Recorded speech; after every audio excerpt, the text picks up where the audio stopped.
The dilemma is this.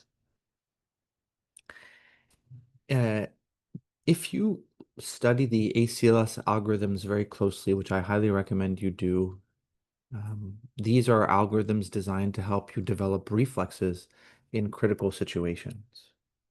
And today we're going to study the paradox that I think ensues from putting two critical situations side by side. The first one is um, atrial fibrillation with rapid ventricular response. This was prompted by a fantastic question that Manaswini asked at the last session. So if somebody with AFib with RVR is, quote, unstable, the recommended uh, action to proceed according to ALS is to do a synchronized cardioversion, i.e. to shock them. So if you have AFib and the patient's unstable, they're hypotensive, they're confused, so on and so forth, you should shock them. If, however, they progress to pulselessness, you would then deem the rhythm to be PEA, pulseless electrical activity, and you would no longer shock them. Why is shocking the intervention to do when they're not great but alive? And why do you no longer shock them when technically they're no longer perfusing?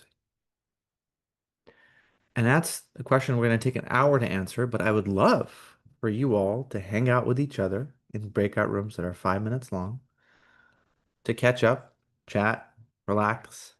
But maybe if it comes up to talk about this interesting dilemma. And Rahul, you are so distracted from your gym, my friend. Thank you for paying attention. Yes, don't worry. We're recording. But I'm going to pause the recording now.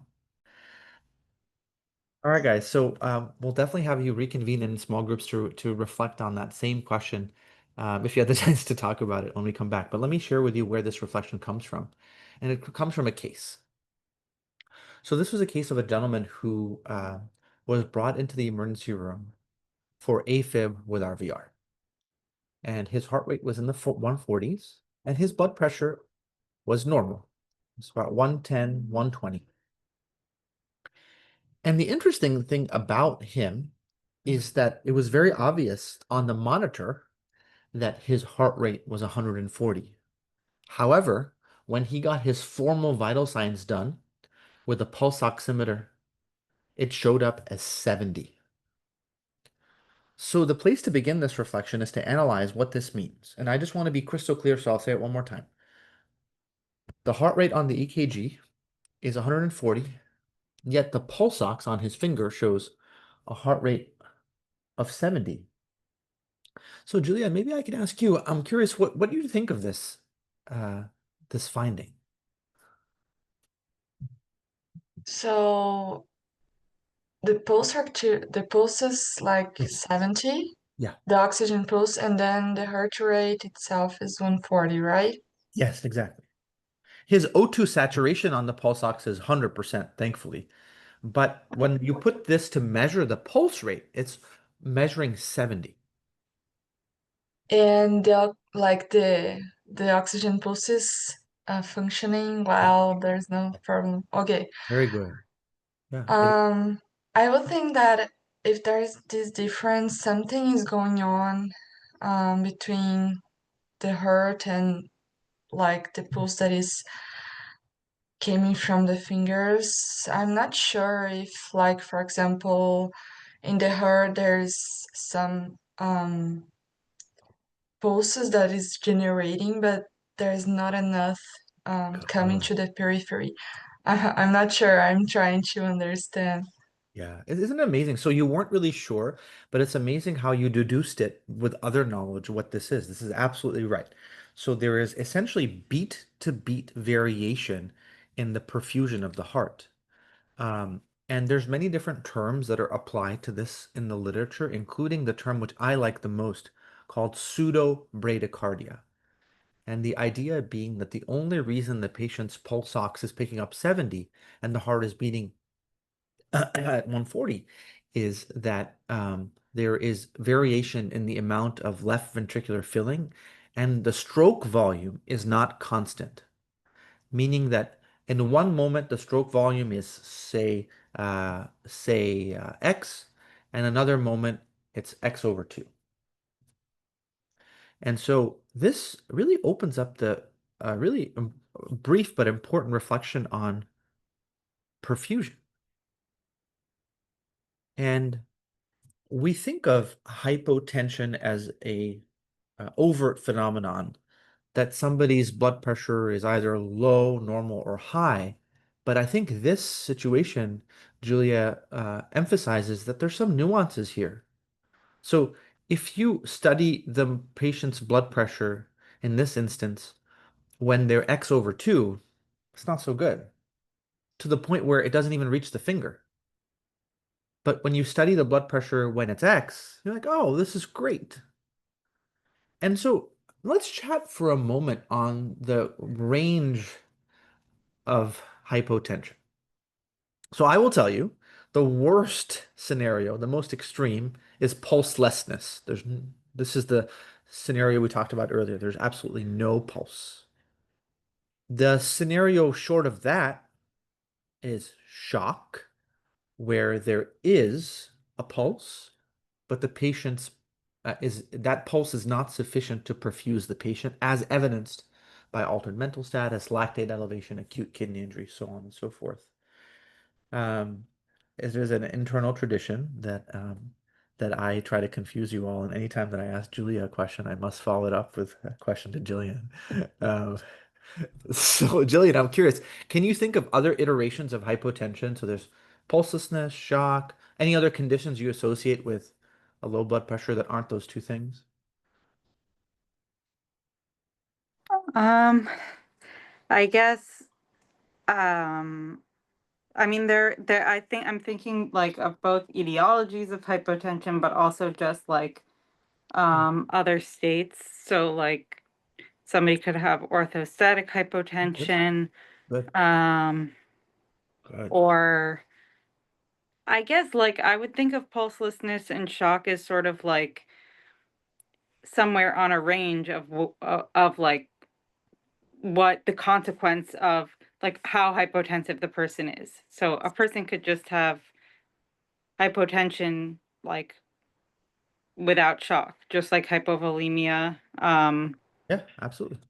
Yeah, I don't know if No, no, that you're absolutely answers the right. question. Yeah, no, you absolutely nailed it. Well, let's keep going because well, I think we can get a lot more out of this conversation. So you're right. So there's pulselessness, there's no pulse. There's shock where there's a pulse but no perfusion. And now you're saying that there's a kind of what people colloquially say the pressures are soft, meaning the patient's blood pressure is really not satisfying to look at, but thankfully the patient's perfusing. That's excellent. So that's certainly the category right below that. But you brought up something really powerful and really interesting by saying orthostasis, because orthostasis implies that there's a transient hypotension, and the transientness is because of a trigger. So I stand up, I make myself hypotensive, but then I sit back down and I'm fine. So that's a really, really good example.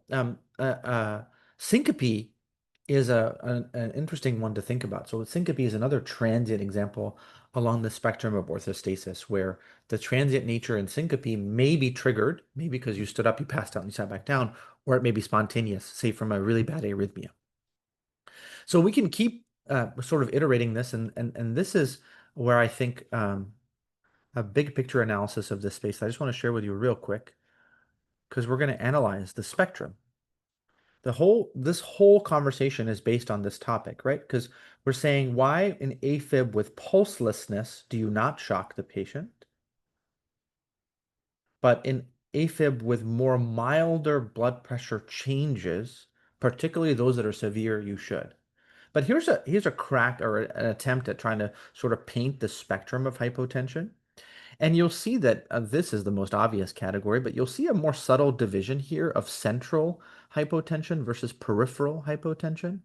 And I think this case illustrates the concept of peripheral hypotension.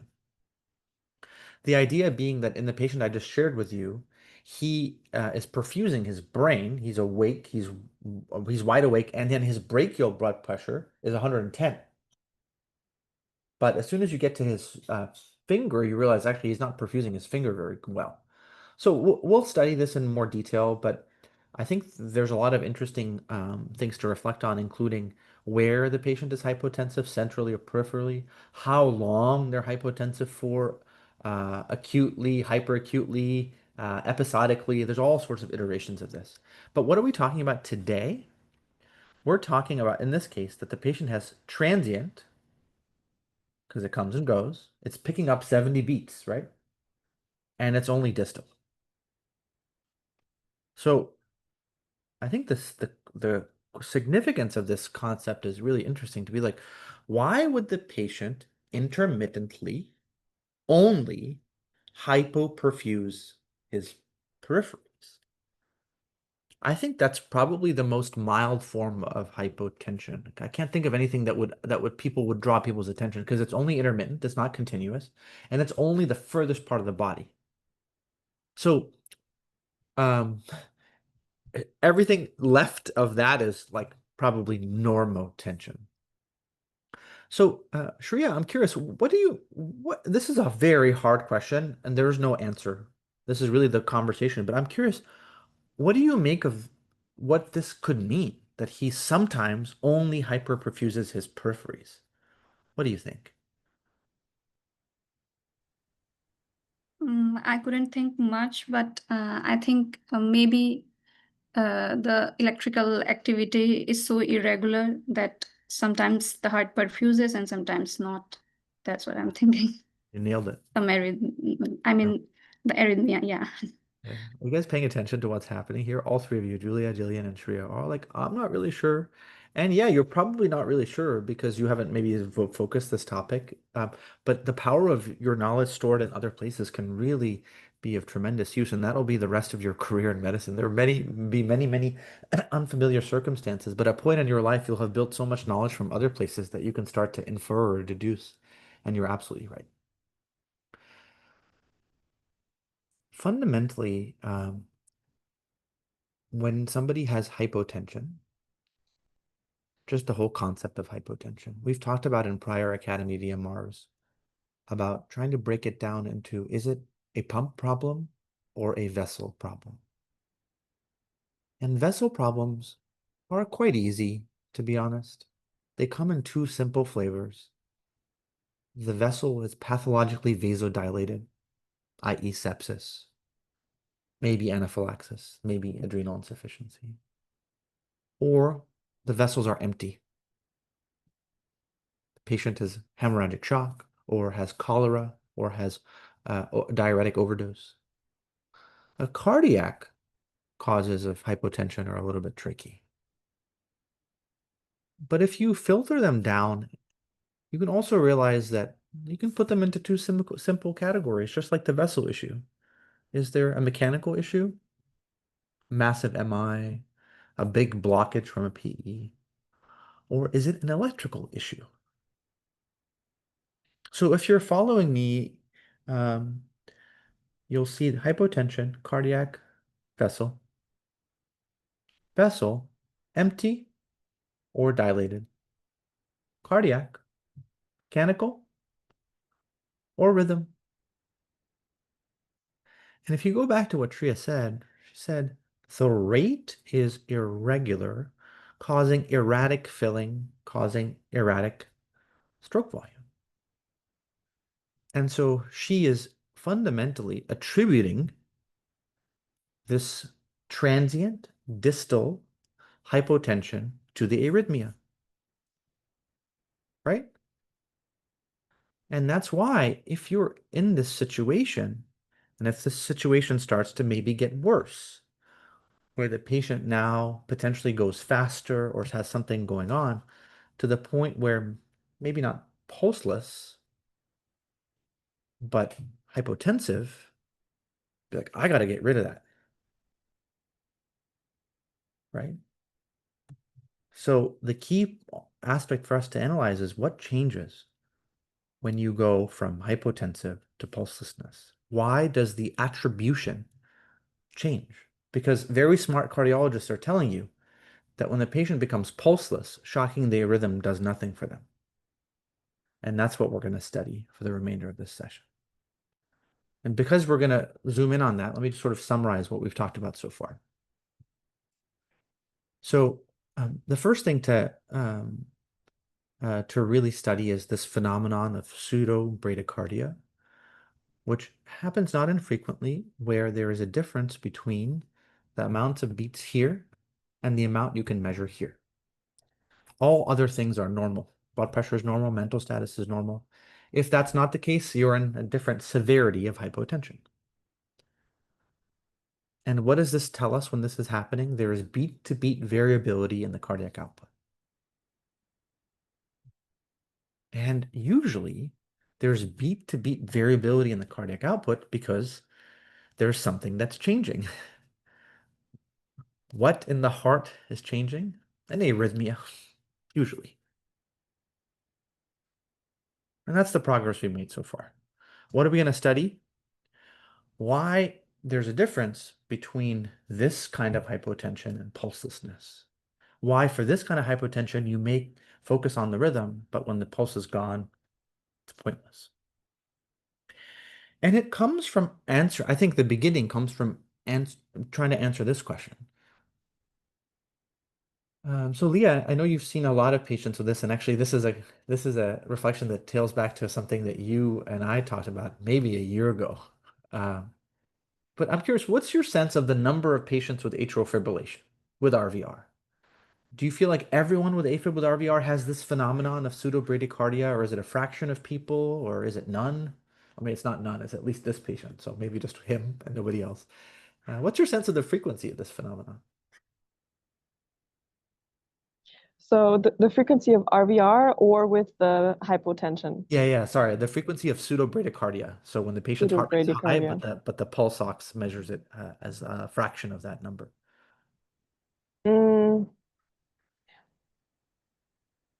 Actually, my experience is not that common. I didn't have it that often. Wouldn't. Yeah. No, I can't say it with a number because that would be very random.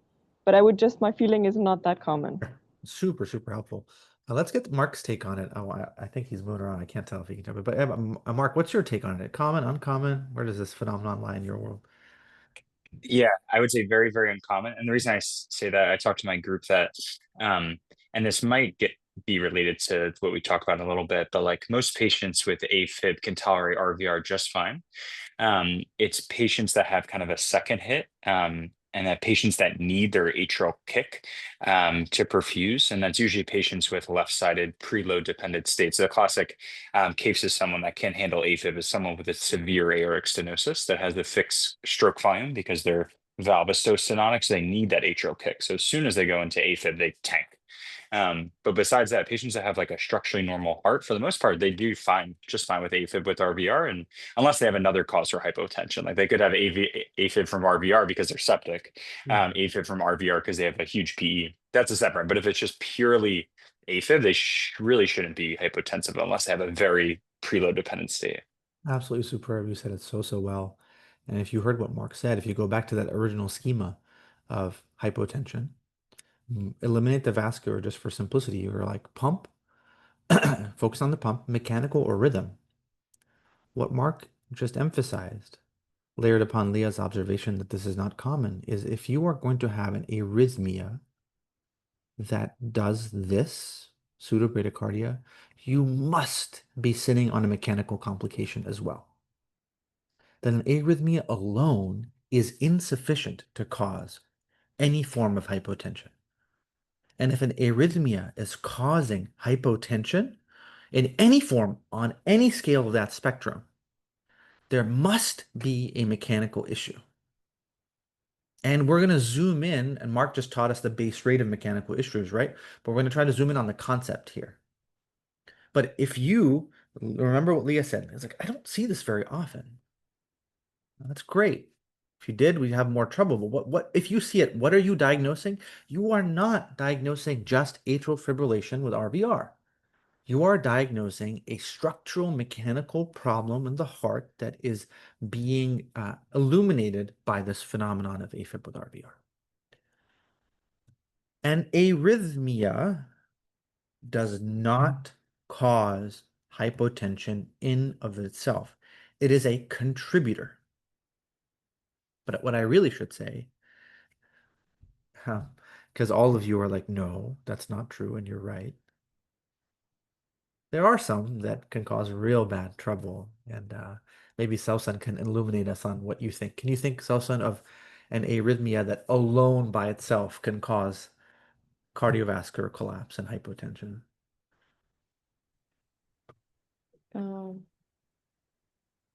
Like VFib, maybe? Yes, 100%. By the way, can I tell you a way you can cheat? What arrhythmias do we shock when a patient is pulseless? VFib and VTAC. Right, exactly, right? That tells you that very, very smart cardiologists have come to believe that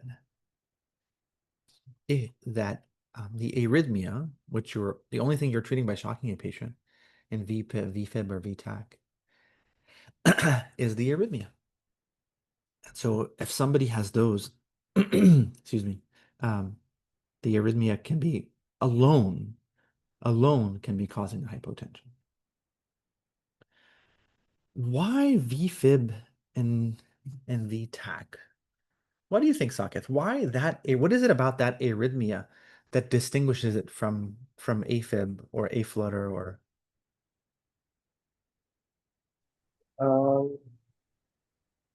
mean, for starters, it's the left ventricle. Yes. So that's directly contributing to cardiac output. Yeah. Good. Like an electrical dysfunction in that region is definitely contributing to the etiology of the shock or hypotension. So yeah, a shock could definitely reverse that. Super. Excellent. Let's distill that down a little bit. And I ask really a more fundamental question, and I think it's probably wise to ask this to a soon-to-be neurologist because electrical stuff is very much in both our realms. So, Sarah, maybe I can ask you, when we say the word arrhythmia, if you were explaining that to your MS1 next year, what do you think you would say? Like, what is an arrhythmia fundamentally? What's happening? I would say that the electrical conduction of the heart is not quite right. Yes. And like when you're trying to shock, you're trying to coordinate all of the fibers together. So that's probably where I start. I love it. Yeah, I think there's a failure of coordination, right? Like things should be talking that aren't talking, and if there's a failure of coordination. And so, Simi, maybe we can sort of fine tune like what needs to coordinate. What do you need to coordinate to get a cardiac output? What do you think? Well, muscles of the heart and electrical signals, they need to coordinate. Yeah. If you had to zoom in on that, Simi, what parts of the cardiac chambers do you think really are essential to coordination? What do you think? Well, I mean, I think that the electrical signals and the muscles, but also you have taught us in the past that they need to have a good atmosphere to coordinate, that there should be proper electrolytes and the temperature should be just right. So if there is electrolyte abnormalities, temperature changes, or certain medications, then it might not be always possible. Yeah. You're right. You're really zooming in on the many reasons why they wouldn't be lack of coordination. So if we zoom in on the anatomy though, if you're in the right atrium where the impulse begins, what do you think the first thing you want to coordinate anatomically is? You're starting in the electrical activity in the sinus node, and now you want things to occur in a sort of rhythm. So if you had to, instead of using electricity, talk and tell the heart to start to coordinate, what would you tell the heart to do first? Well, I think the SA node, AV node, but also the bundle of his and all the other coordination systems should work together. Exactly, in that order. It's really, really important. What you're trying to do is first get the atria to talk to each other. And that's the sinus wave. So you're like, right atrium and left atrium, please turn your videos on and discuss with each other. And then, when you get to the AV node, you're like, relax, It's okay. We just had a really nice conversation. And why don't we relax? And then we will send an impulse to have the ventricles coordinate. That relaxation period is way more important than the P wave and the QRS. As is true in life, diastole is way, way, way more important than systole. And the reason VTach and VFib are by definition highly concerning arrhythmias is they always involve the most crucial part of synchrony or effective communication, as Sarah said, the connection between the AV node and the ventricles. If you lose healthy conversation between the A and the V, your cardiac output is at significant risk. Now, if the atrias don't talk very well, as Mark said, there's loss of atrial kick, or if the ventricles don't talk very well amongst each other, that's much less of a problem. Internal conflict is way, way, way more tolerable than external conflict. And so why is VT and VFib almost universally deadly? Is because arrhythmias that feature AV dissociation, where the atria has no idea when the ventricle is beating, leave in the cardiac output being any random number. It can literally be perfect because the atria and the ventricles happen to contract at the same time by pure luck alone, or be the exact opposite, 0. So some people can be very lucky and occasionally perfuse when they have VT because, the atria might have contracted just at the right time. But it's a completely a random number generator. So when you're trying to put arrhythmias on a spectrum, first degree AV block, there's atria to atria synchrony. There's ventricle to ventricle synchrony. And the relaxation period is just even a little bit longer than it normally is. No problem. But VT, these things are not on the same spectrum. We should not call them all arrhythmias. As I've argued to you before, there's only really a very few number of arrhythmias. There are a lot of dysrhythmias, not doing great, but arrhythmia meaning absence of coordination. Absence.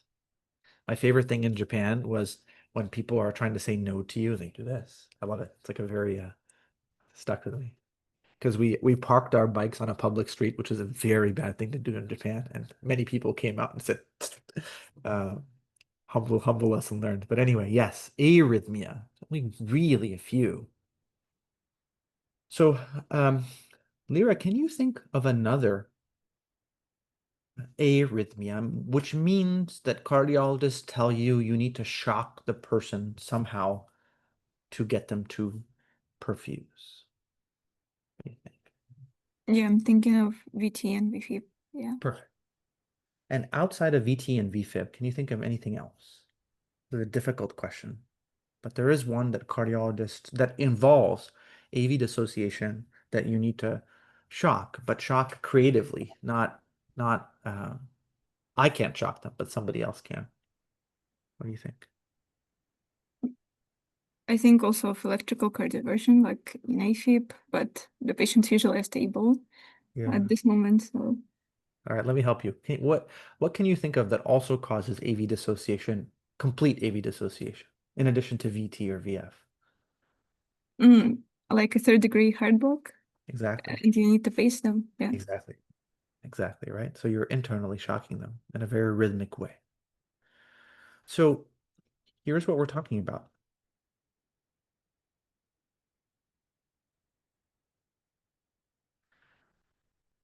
Just take a look at it and I'll share it with you in the Academy chat. when you're trying to understand a rhythm issue as it relates to perfusion issues, on the far left, no amount of any blood pressure drop can be attributed to somebody in sinus or first degree AV block. None. Because there is no failure of communication. There can be some mild failure of communication in the examples you see in the middle, but these are non-shockable rhythms, i.e. PEA. On the far right, you see the shockable rhythms. Okay. So what are we talking about so far? We're talking about a patient who has pseudobradycardia, which is a phenomenon of intermittent hypotension that is only peripheral. And he has AFib with RVR, and we're trying to understand how much the AFib contributes to this hypotension. AFib is a dysrhythmia, not an arrhythmia. It alone is insufficient to cause hypotension. Can it contribute? Yes. What's the other piece of the hypotension pie? A mechanical issue. Has to be present.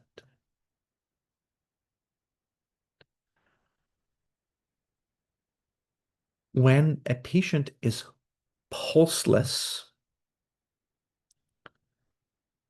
the mechanical issue is so severe that the relative contribution of atrial fibrillation to perfusion is microscopically small. And when somebody's life depends in that moment, getting a small increase in their blood pressure by potentially shocking them is a waste of time. The return on the investment is very, very minimal. They have a mechanical issue because they might have hemorrhagic shock, pneumothorax, all the 5 H's and T's. Now, that mechanical issue may be a microscopic one that Simi said, where there isn't a massive blood loss or pneumothorax, but there is what's called electrical mechanical dissociation, because the electricity is not turning into squeeze because there's too much acid, too much potassium, too little oxygen, too low a temperature. But that is a mechanical issue, not enough squeeze. A macroscopic one like hemorrhage or a microscopic one like acidosis, not allowing the heart muscle to squeeze.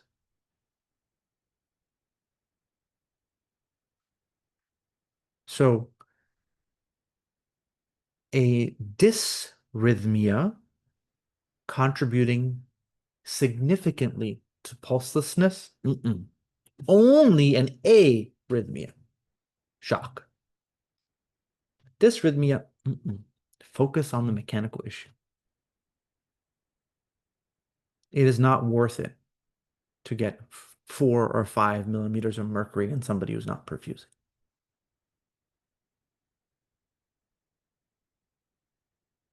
Now, what if they are unstable? Which is exactly what happened to my patient. So he came in, he had pseudobradycardia, AFib with RVR. Back to Manaswini's question. So he was treated with AFib with RVR with a dose of IV metoprolol and then became overtly hypotensive. Blood pressure dropped to 90s. He became a little confused, slower to respond, but he had a pulse. So he went from pseudobradycardia severity to not quite pulselessness, but the category right before shock. Here's his full story, and then we're going to go into breakout rooms for you to talk about how you're going to treat this patient. His story may be a little bit familiar to you all, and maybe the final diagnosis is a little bit familiar to you all if you were there at that last session. But try to ignore that data to authentically solve this case. He's an older gentleman who was in cardiology clinic, there for a routine appointment. This was his first time seeing the cardiologist. He was seeing them because he had subacute dyspnea on exertion and had a full workup that was all negative except he had some coronary calcifications. So he was sent to cardiology for evaluation of coronary artery disease. While in cardiology clinic, he had abrupt onset dyspnea, chest pain, and diaphoresis. His initial EKG was misread as atrial flutter, and that's the topic we talked about last time, and it was subsequently corrected to actually Afib. In the emergency room, he was noted to have pseudobradycardia. Thankfully, the rest of his vitals were initially all normal, no fever, and all his labs, basic labs you can think of done in the first hour, were all normal. His chest X-ray was normal. And so as a result, he was given IV metoprolol, 5 milligrams IV once, and that resulted in a 30-point drop in his blood pressure from 120 to 90, and he felt it. So there's two things for you to think about is one, what are you going to do for this patient? And then two, what's going on? Why is this happening to him? Okay. Any questions or clarifications about the information so far? And then we'll have you go to breakout rooms. Sorry, I'm just looking at the chat now. Older gentleman.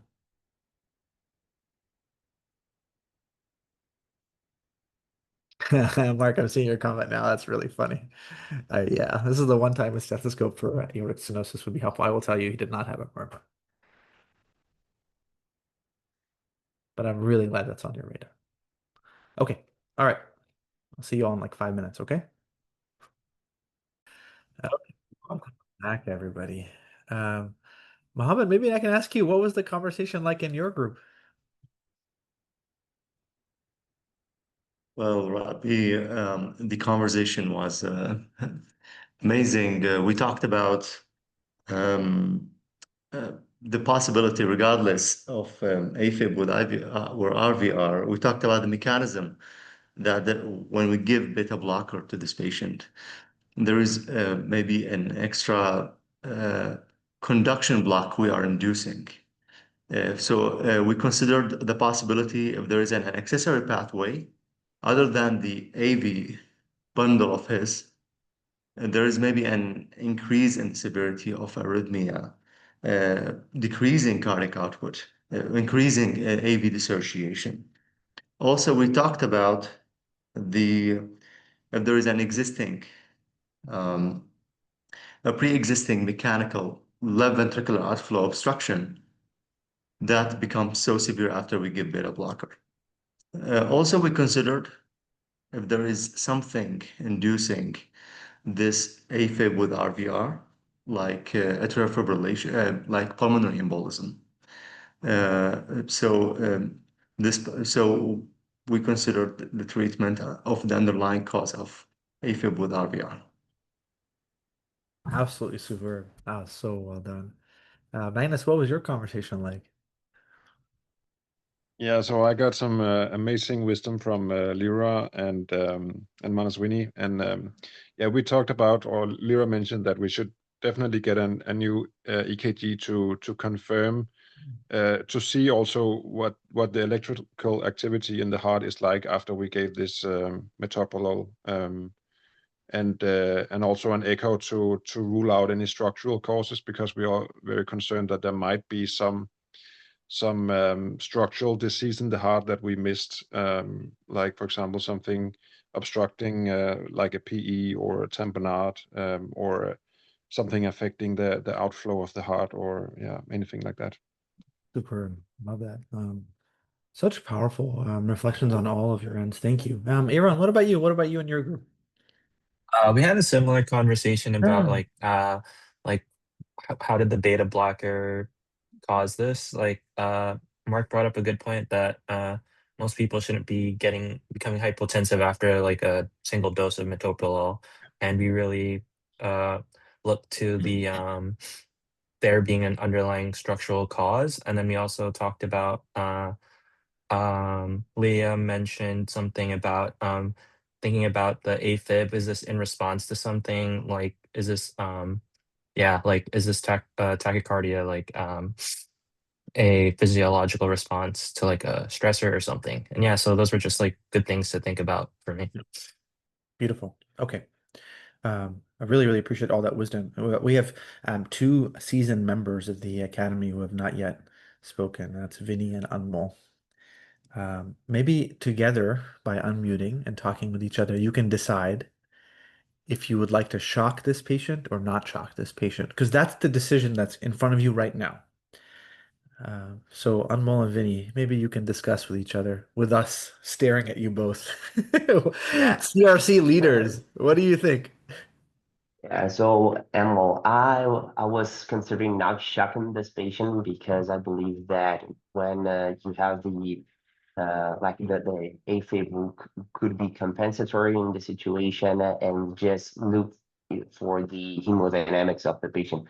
If the patient is hemodynamically stable, and you need to investigate the etiology. If there is a pre-node dependent etiology, such as the Kirtan discussed about the possible pulmonary embolism, go to CTPE and so on. But if the CTPE comes clear, go to investigate another etiology and so on until the final diagnosis is revealed. But I'm curious to see what are your thoughts. Yeah, I think they are great thoughts, but the thing is, I was concerned between why do we shock the patient who is having a ventricular tachycardia or VFib? That is because the patient is going to develop a hypotension within seconds, and the patient has very high chances of dying, and so we need to bring him back. In this case, the hypotension is likely metoprolol induced. So, so I think it would, but as Dr. Rabih said, that the patient is also having altered mentation. So we whatever we do, we need to at least correct the blood pressure. And to shock or not to shock, I think if the blood pressure keeps on falling, I think we anyways have to do the cardioversion or something that we do in atrial fibrillation when the patient is hypotensive or the patient is altered. We as per protocol, we go for that. But if we reason it enough, as Dr. Rabih will probably teach us, then I think maybe we can understand. But the important thing is to actually restore the blood pressure in this patient. There must be some underlying etiology of pseudobradycardia, but yeah, I think the cardioversion is on my mind. Yeah, well, love it. And I'm sorry, I wasn't polite. Ladies first, and I just jumped in and answered. So Oh, you're so kind. I'm sorry, won't happen again. You're so kind, Vinny. I think the premise of kindness permeates through no matter what. Yeah, I think I wouldn't fret that at all, Vinny. You left the last word to Anmol is how I would frame it. So Anmol, one thing that you said, struck with me, which is a protocol. And so let's discuss that and what the value of the protocol is, because it's teaching you reflexes, right? And what this situation is a little bit different from the reflexes. So what did I do? The first thing that I did is to give this patient a vasopressor. That is an effective strategy for all forms of hypotension with some few exceptions. So we immediately started some Levophed and increased his blood pressure. I want you all to reflect about that move and that distinction. Way more guaranteed to increase his blood pressure, to give him vasopressors than anything else, unless he's hemorrhaging. But we already know his hemoglobin is low. So here's the rationale and the simple thinking. Very simple. So just bear with me as we go through the journey of doing exactly what we talked about. Hypotension. Cardiac or vascular? Vascular, vasodilation or empty. No fever, no white count, normal hemoglobin. Vascular, gone. Cardiac. mechanical rhythm. Only an arrhythmia causes hypotension. A dysrhythmia contributes to hypotension. He has a dysrhythmia. It's definitely contributing to the hypotension. The question is, how much? If a patient has a dysrhythmia contributing to hypotension, they must, as we deduced earlier, have a mechanical issue. This patient had no problems at all before and had a completely normal workup for dyspnea on exertion. That's all I knew. So he must have an acute mechanical issue. So Manaswini, what do you think can cause an acute mechanical issue in the heart? What do you think? Not aortic stenosis. What do you think can be an acute mechanical issue? Something pressure related or Yes. tamponade. Probably. Excellent. So large pericardial effusion. Excellent. Keep going. What else? Or it could be a sudden pulmonary embolism. Excellent. Cause of right heart failure. Or it could be, yeah, I'm able to think of No. now. It's hard to go Pressure further. and obstruction. Yeah. You Pathophysiological named the two most important ones. The last important one is having a patient have outflow tract obstruction. What is the next step in this patient? Vasopressors and a CT scan. CT scan shows a large acute pulmonary embolism with evidence of RV strain.